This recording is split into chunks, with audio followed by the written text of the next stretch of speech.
jaz to snemam s posebnim namenom, zato da vam povem, da bom od zdaj naprej objavljala pod drugim naslovom, ne več pod naslovom Med zemljo in nebom.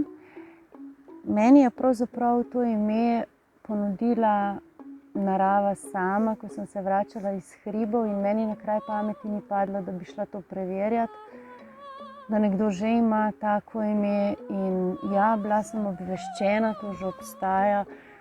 Tako da bom od zdaj naprej objavljala pod imenom Zemljino vesolje. To ime ni zraslo v moji glavi. Tako gospod Marko Pogačnik imenuje geomantijo in meni se je to zdelo tako zanimivo in dovolj mi je, da ga uporabljam, tako da od zdaj naprej pa prijetno vabljeni v Zemljino vesolje.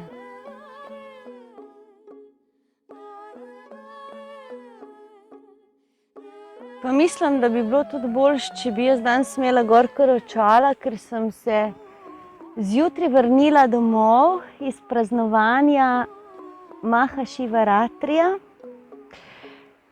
To je, ne vem natančno, eden večjih ali pa največji indijski praznik, kjer je tema najdaljša. V bistvu sem se jaz tega udeležila zaradi molitve miru za vse ljudi, ki ga resnično v teh časih močno potrebujejo. Bilo je prelepo, Rasti hvala za lepe energije in mene danes boli trebuh od smeha in dobre volje.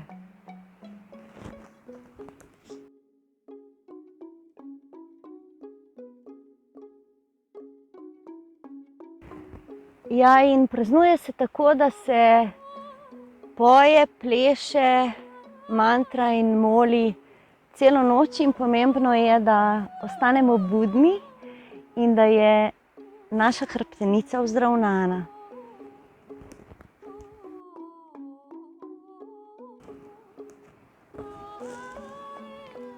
Velikokrat me sprašujete, kdo tako lepo poje in igra v glasbi, ki spremlja videoposnetke. To sta Samo in Ana. Ona je dekle z angelskim glasom in izgledom. On pa hiperaktiven fant iz Čadrga.